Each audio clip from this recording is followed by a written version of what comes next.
ধন্যবাদ। তো 2025 সালের অগ্রিম শুভেচ্ছা, যে হ্যাপি নিউ ইয়ার 2025। তো অগ্রিমে সবাইকে শুভেচ্ছা জানাচ্ছি। তো আশা করি নতুন বছরে সবার জন্য শুভকামনা বয়ে আনুক। আসলে নতুন বছরে অনেক 2024 সাল সবার যা বেদনা আছে, দুঃখ কষ্ট আছে, সব ভুলে সামনের দিনগুলো আসলে ভালোভাবে কাটাতে পারি আমরা, সেই দিকে এগোতে হবে। আর আল্লাহর কাছে দোয়া করি যাদের যেই সমস্যা আছে সব সমস্যা ইনশাআল্লাহ 2025 সালে যেতে দূর হয়ে যায়। তো সবার কাছে এই দোয়া, আল্লাহর কাছে এই দোয়া করি।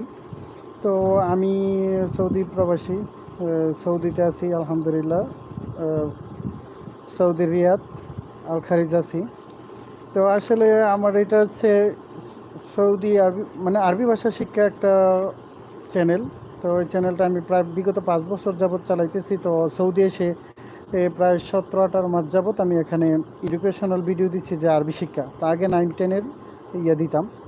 তো আসলে সবার মনের এই অনেক দুঃখ কষ্ট থাকে। তো আমি যেখানে আসছিলাম আসলে দালাল যেটা বলছিল ওই জায়গায় পড়ি নাই। তো অনেক দুঃখ কষ্ট, এই 24 সালে আমার জীবনে অনেক কষ্ট গেছে। আর অনেক কষ্ট করছি, যে মরুভূমির মধ্যে কাজ করতে হয়েছে। আসলে যে ভিসা ছিল এয়ারপোর্টের আর ক্যাটারিং, তো আমি পড়ছিলাম বলদিয়ায়। তো মরুভূমির মধ্যে পড়ছি, যে আসলে মরুভূমি যদি এয়ারবেসের ভিতরে হন তাহলে আপনার কোনো ফায়দা নেই, একটু কষ্টকর। তো ভাই একটু কষ্ট করেছিলাম। আপনারা সবাই আমার জন্য দোয়া করবেন যেন 2025 সালটা আমার জন্য অনেক মানে আনন্দময় হয়। আর আল্লাহ যাতে আমি আল্লাহর ইবাদত বেশি বেশি করতে পারি। আর আমিও দোয়া করি যারা আমার এই ভিডিওটা দেখতেছেন, ইনশাল্লাহ আপনাদের যা গুনাহ করেছেন আল্লাহ মাফ করে দেয়। পাশাপাশি আমার যা গুনাহ আছে এগুলো যাতে আল্লাহ মাফ করে দেয়। ভাই চলতে ফিরতে গেলে কত ধরনের গুনাহ হয়ে যায়, যা আল্লাহ যাতে আমাদের মাফ করে। আর সবাইকে একটি কথাই বলবো, 25 সালটা যেন ইসলামিকভাবে চলার মতো তৌফিক দেয় সবাইকে। আমরা যারা সৌদি প্রবাসী বা যে কোনো প্রবাসী হোক ভাই, আমরা সবচেয়ে বেশি একটা মিস করি কি, নামাজ পড়তে চাই না। নামাজ পড়াটা কিন্তু আসলে বেশি সময় যায় না, কিন্তু আমরা নামাজ পড়তে চাই না। আমি সবাইকে অনুরোধ করব যে আমরা 5 ওয়াক্ত নামাজ যাতে পড়ি। 5 ওয়াক্ত নামাজ ভাই লাজিম পড়তে হবে। আর আমার এই চ্যানেলটা হচ্ছে আরবি ভাষা শিক্ষার। অবশ্যই যারা আরবিতে একটু দুর্বল আছেন বা আরবিতে কথা বলতে পারেন না, আরব কান্ট্রিতে আছেন, তো অবশ্যই আমার ভিডিওগুলো দেখবেন, আপনারা আরবিতে সহজে কথা বলতে পারবেন। পাশাপাশি আরবি ভাষা শিখতে হলে তো অবশ্যই আপনি মনোযোগী দিতে হবে। যেরকম ইংরেজি আমরা যেভাবে রেগুলার চর্চা না করলে পারি না, ঠিক এই আরবিও এরকম একটি জিনিস, আপনি রেগুলার চর্চা না করলে পারবেন না। তো রেগুলার চর্চা করতে হবে। রেগুলার চর্চা না করলে আসলে ভালোভাবে করা যায় না।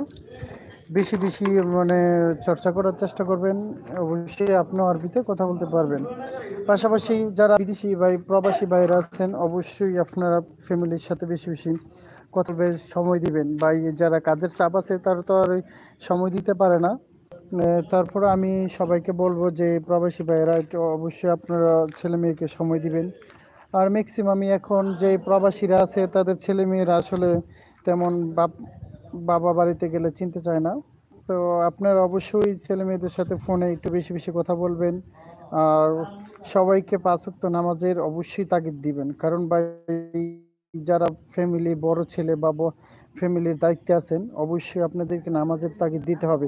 2000 মেইন উদ্দেশ্য হচ্ছে 2025 সালটা আমরা কি করব, ইসলামিকভাবে জিন্দিগি করার চেষ্টা করব। আর বেশি বেশি কোরআন পড়ার চেষ্টা করব। আমার সামনে রমজান আসতেছে, অফকোর্স বেশি বেশি মানে রমজানে যদি আমরা বেশি বেশি বেশি বেশি যদি কোরআন শরীফ পড়ি, তো বেশি বেশি তেলাওয়াত করলে একটা হয় কি, যে আপদ বিপদ থেকে বাঁচা যায়।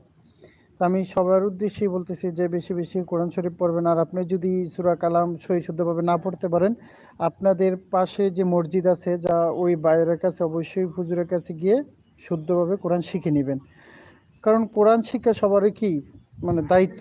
অবশ্যই বেশি বেশি মানে হুজুরের কাছে সম্পর্ক ভালো রাখলে একসময় ইনশাল্লাহ আপনিও আরবিতে মানে আরবি যে সূরাগুলা, সব ছোট ছোট সূরাগুলা ইনশাল্লাহ বলতে পারবেন ইনশাল্লাহ। তো একটু বেশি বেশি তাগিদ দিবেন। আলহামদুলিল্লাহ। তো আপনারাও চেষ্টা করবেন 25 সালটাকে রাঙানোর জন্য।